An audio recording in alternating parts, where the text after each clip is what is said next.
Alors, ravie d'accueillir Amandine qui va venir avec une question. Je suis heureuse, moi, de répondre à toutes vos questions à la lumière de la connaissance et des écrits des Védas, de Vedanta, qui sont les écrits anciens de l'Inde. Et je t'écoute. Quelle est la question aujourd'hui? Alors, la question, c'est une interrogation. J'ai fait la retraite de Bali avec la Yoga School en début d'année. Je vais la refaire en 2025 parce qu'elle est trop bien. Mais lors de cette retraite, j'ai vécu une expérience qui m'a vraiment chamboulée et j'aurais aimé avoir ton éclairage là-dessus. Lors de la retraite, nous avons fait une expérience de respiration, qui est du breathwork, et nous vivons beaucoup de choses pendant ces moments-là. Tout le monde a vécu une expérience différente. Moi, mon expérience, c'est que durant cette session, donc on est allongé et on respire, d'une certaine manière, bien sûr, eh bien, j'ai vraiment senti mon corps fondre dans le sol, mais vraiment comme une glace au soleil. J'ai vraiment senti mon corps fondre et disparaître. Et ça m'a un peu inquiétée, mais je me suis laissée prendre en fait. Et j'avais vraiment l'impression d'être complètement dématérialisée. Et j'étais plus vraiment Amandine. J'étais moi, mais j'avais plus vraiment d'identité. Et en même temps, j'appartenais à tout le monde et à personne. C'était très étrange. Et à côté du Chala, à Bali, il y a un énorme arbre qui est splendide et gigantesque. Et en fait, ma conscience, qui était comme une sorte d'énergie, une petite boule d'énergie, eh bien, je me suis sentie monter dans l'arbre, pas sur l'arbre, vraiment dedans. J'étais vraiment à l'intérieur, comme la sève en fait. Et d'ailleurs, la sève, je la voyais. Et j'étais dans l'arbre et je voyais vraiment tout. Mais pas tout juste avec mes yeux. Je voyais au-delà de l'horizon en fait. Et je pouvais être à n'importe quel endroit quand je voulais. Et je me souviens qu'il y avait un petit écureuil. Alors je l'ai vu, alors que je dormais, hein, je l'ai vu. Et je me suis plongée dans cet écureuil. Et du coup, je voyais tout comme lui. Et du coup, je sais comment on voit un écureuil. Je voyais qu'il voyait différemment de nous. Il y avait son cœur qui battait beaucoup plus vite que le mien. Je sentais tout ça en fait, avec des petites pattes devant, je sentais tout. Et c'était une expérience incroyable. Je ne peux pas te dire combien de temps ça a duré, parce que je ne sentais plus le temps ni l'espace. C'est des choses où il n'y avait pas du tout conscience de ça. Et en fait, j'étais tellement bien. Il y avait une sensation d'illimité, d'amour, et c'était beau, c'était une interconnexion avec tout le vivant. Sauf que ça n'a pas duré, forcément, il a fallu revenir. Harmonie, qui nous donnait la séance, nous a fait revenir au corps. Et lorsque ma conscience est revenue très très difficilement déjà au corps, tout de suite j'ai senti les limitations de mon corps, et mon corps, je ne l'ai pas du tout vu comme un allié, je l'ai vraiment vu comme un boulet en fait. Je sentais mon corps qui était douloureux, qui était limitant. Mon corps, la peau, c'était plus vraiment un organe qui me permettait de vivre, c'était comme une frontière, comme un mur en fait, qui m'empêchait d'aller vers l'extérieur. Et j'ai très très mal vécu ce retour au corps. Pendant plusieurs jours, ça m'a beaucoup perturbée. Et la question, c'est une question sans en être une, mais c'est quand on goûte justement à cet éveil un peu spirituel, quand on commence à avancer, qu'on a des petites gouttes de temps en temps d'extraordinaire, comment est-ce qu'on peut faire pour accepter de nouveau cette vie d'incarnation qui n'est pas toujours facile et qui est pleine de limites? Comment faire, hein? C'est une bonne question.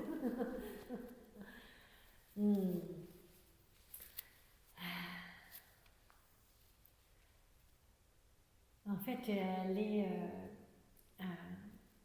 touchée grâce à une pratique de souffle, une pratique spirituelle, ce que certains touchent avec l'ayahuasca ou des psychotropes ou des états méditatifs avancés, où l'espace de la conscience jaillit et prend le pas sur la réalité sensorielle. La conscience, elle n'a pas besoin des sens pour percevoir. Donc effectivement, tu dis j'étais allongée, je dormais, tes yeux sont fermés et pourtant la conscience qui est de nature poreuse et interpénétrante avait la capacité de devenir la sève. Alors c'est chouette ce que tu dis parce que ça, devenir la sève, ce sont des témoignages qu'on entend beaucoup dans les voyages au peyote ou les voyages à l'ayahuasca. C'est-à-dire que la conscience vibrante peut prendre place dans n'importe quelle partie du vivant. Que ce soit un arbre, que ce soit un animal, hein, pour certains c'est vraiment les animaux, donc ils deviennent un renard, ils deviennent un cheval, donc ils empruntent toutes les qualités sensorielles de l'animal ou du végétal. C'est extraordinaire. C'est comme dans les films. Oui. Hein, ouais. C'est pour certains, jusque-là, on disait que c'était des films de fiction, mais non, c'est pas une fiction. C'est juste un ordre de réalité qui est différent. Et cet ordre-là, il est sous-jacent. Il est omniscient, omniprésent. C'est-à-dire que c'est quelque chose auquel on peut toucher tous, à condition qu'on ouvre des portails, qu'on ait des outils pour pouvoir changer de plan. C'est ce qui s'est passé. Donc évidemment, quand tu deviens la présence de la conscience illimitée, Atma, on l'appelle Atma, c'est juste incroyable. Parce que la conscience en une fraction de seconde, vous pensez être en Australie, en une fraction de seconde, vous pouvez avoir la sensation visuelle, par exemple, d'être en Australie. Mais combien de temps le corps va mettre pour y aller? Donc la frustration, elle est de ce délai. Combien de temps il te faut pour créer un château dans le ciel? Une fraction de seconde.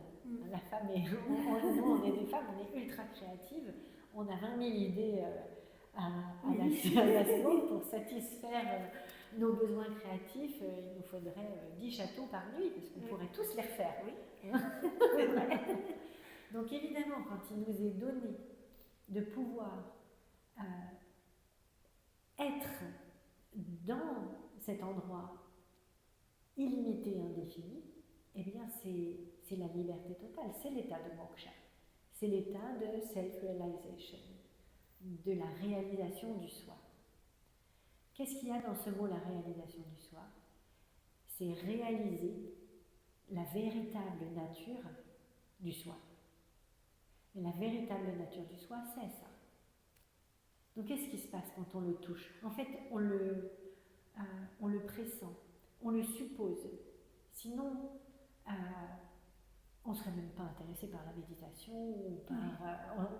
juste, on ferait notre petite chose humaine et puis ce serait bien suffisant. Non, non, on sent qu'il y a quelque chose qui est au-delà du palpable.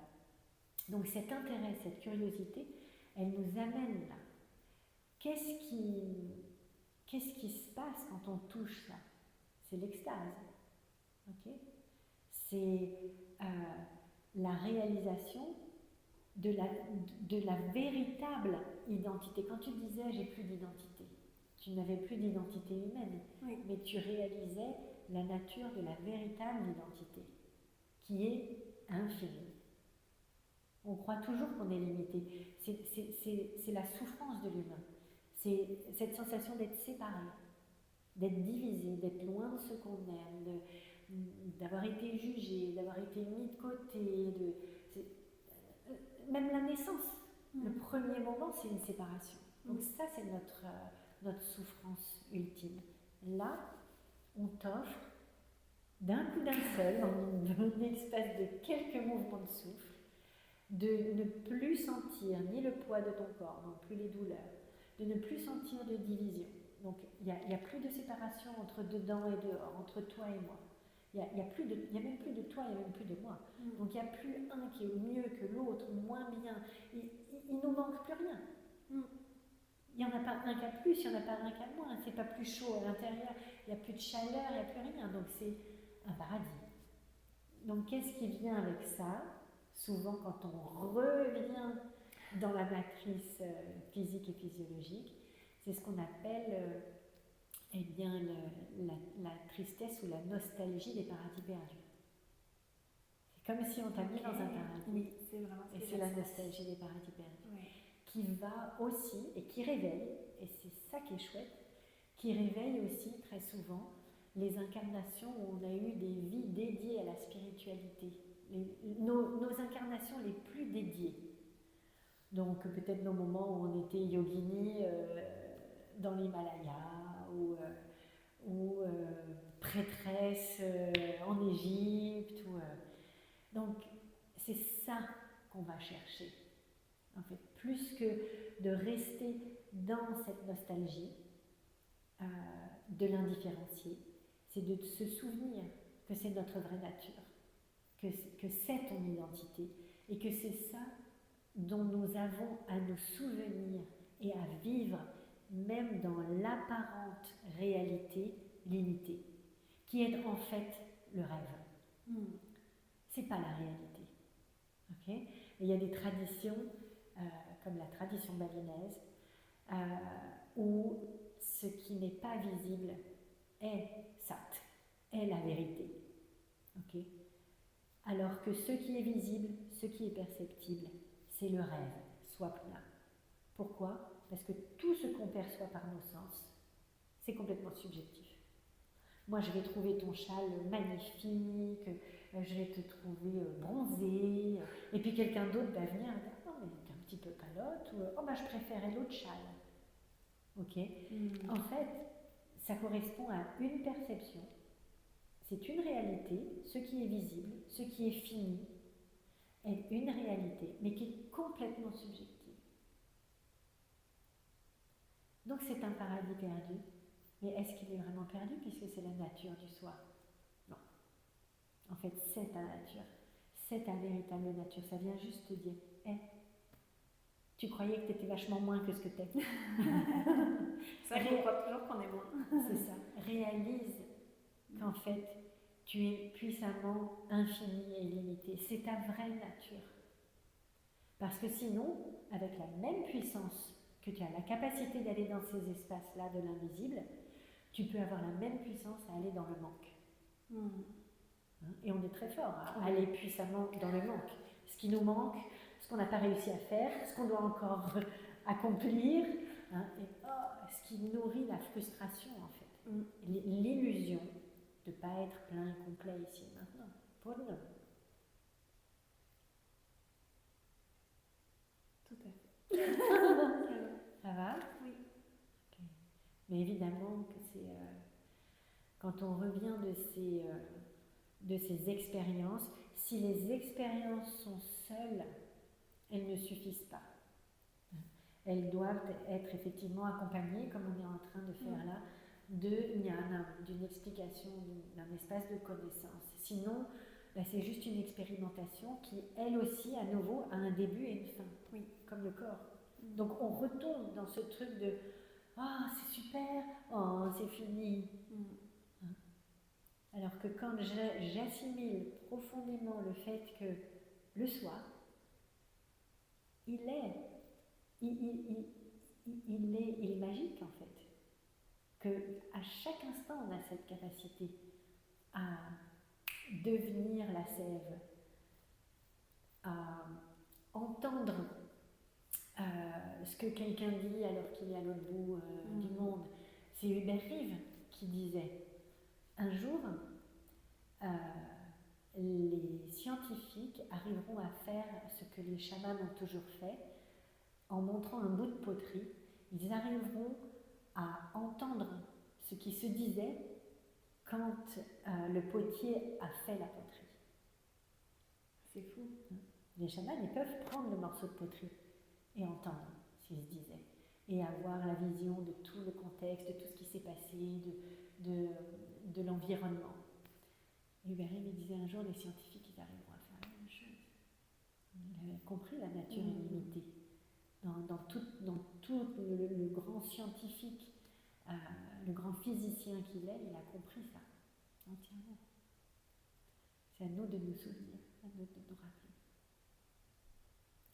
Merci pour, Merci. pour ta question, elle est super. Alors, j'attends les questions suivantes et j'ai hâte de pouvoir y répondre de la façon la plus adéquate. Merci.